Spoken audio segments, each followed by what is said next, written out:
রামপুর নামের এক গ্রামে সতিয়া নামে এক ময়রা থাকত। সতিয়ার বানানো মিষ্টি তাদের গ্রামে খুবই বিখ্যাত ছিল। সে সারাদিন ধরে যা যা মিষ্টি তৈরি করত, সন্ধ্যের মধ্যে তা বিক্রি হয়ে যেত। তাদের গ্রাম বাদ দিয়েও আশেপাশের গ্রামের লোকেরাও সতিয়ার মিষ্টির ভক্ত ছিল। আরে সতিয়া ভাইয়া, তাড়াতাড়ি 2 কিলো মিষ্টি প্যাক করে দাও তো। শহর থেকে আমার ভাইরা এসছে, ওদের সবার আবার তোমার মিষ্টি নাকি খুব ভালো লাগে। সেই জন্য ওরা যখনই আসে এখানে তখনই তোমার দোকানের মিষ্টি নিয়েই তারপর বাড়ি যাবে। বোঝো কাণ্ড। হ্যাঁ হ্যাঁ, আমি এখনই প্যাক করে দিচ্ছি। সতিয়ার দোকানে বানানো মিষ্টি সব লোকেদের খুব পছন্দের ছিল। সতিয়া খুবই পরিষ্কার পরিচ্ছন্ন আর সততার সঙ্গে মিষ্টি বানাতো। সতিয়ার ছেলে রাজুও তার বাবার সঙ্গে দোকানে বাবাকে সাহায্য করত। একদিন সতিয়ার দোকানে পাশের শহর থেকে মনোজ নামের এক ব্যক্তি এলো। আরে বাহ দাদা, আপনার দোকানের মিষ্টি তো কোনো জবাবই নেই, অসাধারণ। শহরে আমারও দোকান আছে মিষ্টির, কিন্তু আপনার দোকানের মিষ্টি সত্যি অসাধারণ, কিছু বলার নেই। ধন্যবাদ বাবু। দেখো, আমারও মিষ্টির দোকান আছে, কিন্তু তুমি এত সুন্দর মিষ্টির স্বাদ কি করে আনো? মানে আমাকে একটু বলো। বাবু, আসলে আমি সমস্ত মিষ্টি শুদ্ধ দেশি ঘিতে বানাই, আর ঘিটাও আমার বাড়িতেই ঘরেই বানাই। আমার কাছে নিজের গরু আছে, ওরই দুধ বের করে আমি শুদ্ধ দেশি ঘি আর ক্ষীর তৈরি করি আমি, আর ওখান থেকেই আমি সমস্ত মিষ্টিগুলো তৈরি করি বাবু। আচ্ছা, তো আমি যদি তোমার এখান থেকে রোজ 20 কিলো মিষ্টি নিই, তুমি কি বানাতে পারবে? হ্যাঁ, আমার কাছে যতটা শুদ্ধ ঘি থাকে ততটাই আমি মিষ্টি বানাই, আর সেসব তো আমার নিজের গ্রামেই সন্ধ্যার মধ্যে বিক্রি হয়ে যায়। হ্যাঁ, এর চেয়ে বেশি মিষ্টি বানানো আমার পক্ষে সম্ভব না বাবু। সতিয়ার ছেলে রাজুও তাদের দুজনের কথাবার্তা শুনছিল। সে কিছুটা লোভী প্রকৃতির ছেলে ছিল। মনোজ চলে যাওয়ার পরে সে তার বাবাকে বলল, আরে বাবা, ওই লোকটা 20 কিলো মিষ্টি নিতে চায়, তো তুমি কেন মানা করে দিলা? ভাবো, এত মিষ্টি রোজ বিক্রি করলে কত আমাদের লাভ হবে। আরে বেটা, তুমি তো জানোই আমি শুরু থেকেই নিজের হাতের শুদ্ধ ঘি দিয়েই মিষ্টিগুলো বানাই। হ্যাঁ, তাই না?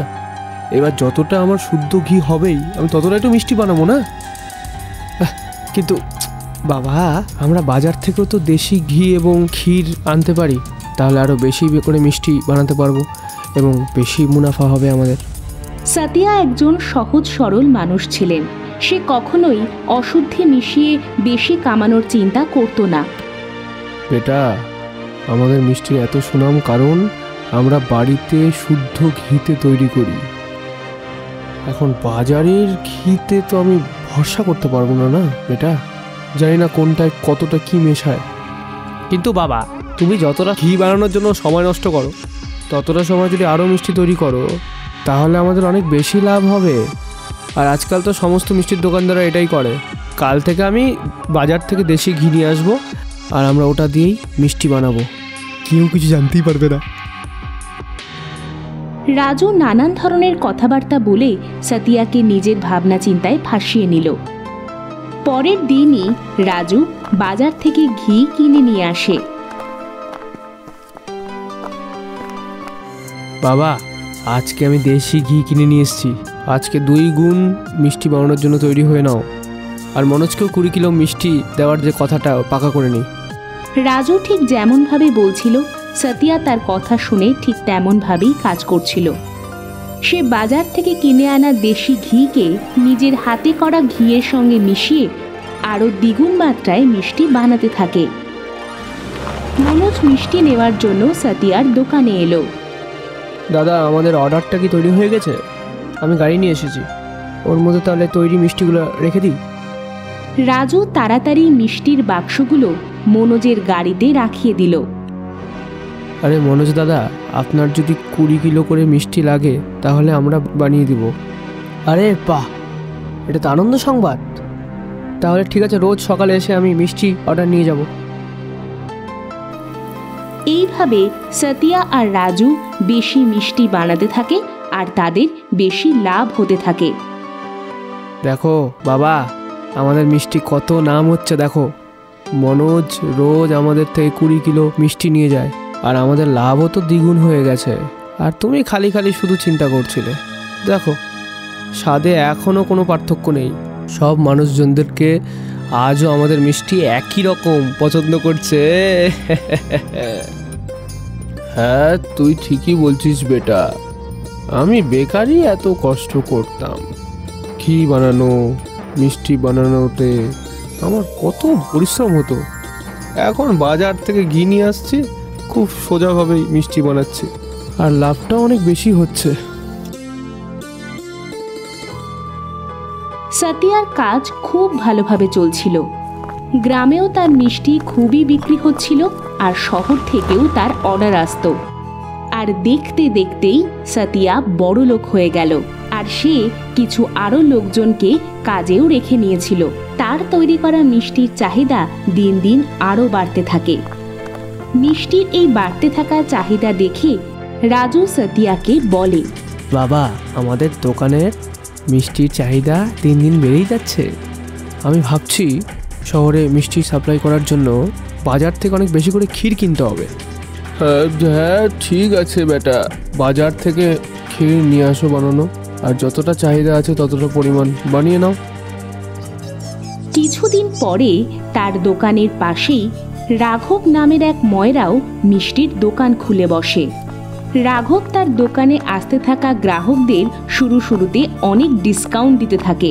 দেখো ভাই লোক, যারা আমার দোকান থেকে মিষ্টি কিনবে তাদেরকে আমি ডিসকাউন্ট দেবো। যে যত বেশি মিষ্টি কিনবে তাকে তত বেশি ডিসকাউন্ট দেবো।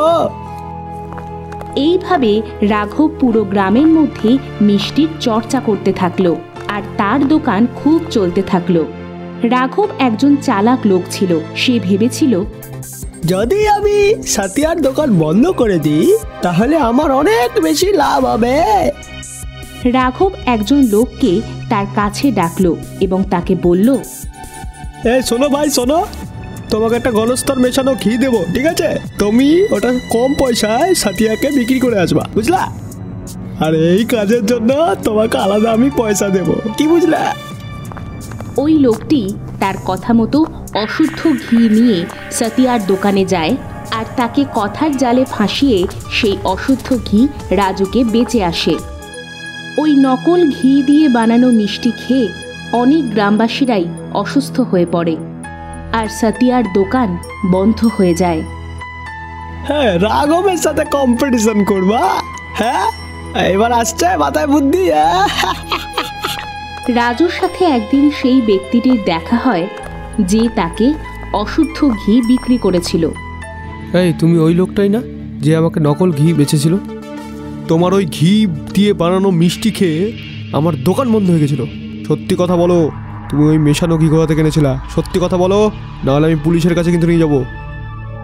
আরে না না, আমাকে পুলিশের কাছে নিয়ে যাও না। আরে আমাকে তো রাঘব মিষ্টিওয়ালা আমাকে বলেছিল এবং পয়সাও দিয়েছিল ওটা দেওয়ার জন্য। রাজুর কাছে পুরো বিষয়টা পরিষ্কার হয়ে যায়, আর সে তাকে উচিত শিক্ষা দেওয়ার কথা ভাবতে থাকে।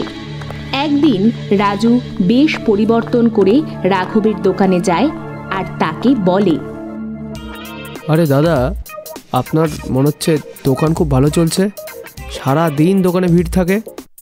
আর সব ভগবানের কৃপা, দোকান তো খুব ভালোই চলছে দাদা। যদি তুমি চাও তাহলে এই ব্যবসার লাভ অনেক বেশি করতে পারবে আরও, কারণ আমার ঘিয়ের ব্যবসা আছে। পাশের গ্রাম থেকে অনেক লোক আমার থেকে নেয়, এবং আমার জিনিস খুব ভালো এবং দামটাও অনেক কম।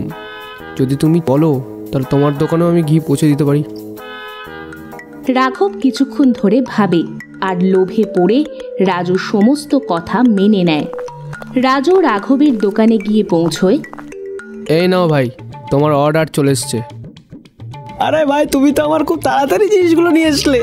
এই দাঁড়াও দাঁড়াও, তোমাকে আমি পয়সা দিচ্ছি। হ্যাঁ, রাঘব যেই রাজুর হাতে পয়সা দেয়, ঠিক সেই মুহূর্তেই ফুড ইন্সপেক্টর রাঘবের দোকানে পৌঁছে যায়, আর তাকে সঙ্গে সঙ্গে নকল ঘি নেওয়ার জন্য ধরে নেয়। রাঘবের জেল হয়ে যায়, আর তার দোকান বন্ধ হয়ে যায়। বাবা, আমাকে ক্ষমা করে দিও। আমিও প্রথমে ভুল রাস্তায় হাঁটছিলাম, কিন্তু এখন আমি বুঝতে পারছি যে কম পয়সা রোজগার হোক, কিন্তু সেটা সম্মানের সাথে হোক। আজকের পর থেকে আমরা আগের মতোই দুজনে শুদ্ধ ঘিয়ের মিষ্টি এরপর তৈরি থেকে করব। সে তার দোকানে একদম শুদ্ধ ভালো জিনিসই রাখে আর তাদের দোকান আবারও নতুন করে চলতে শুরু করে।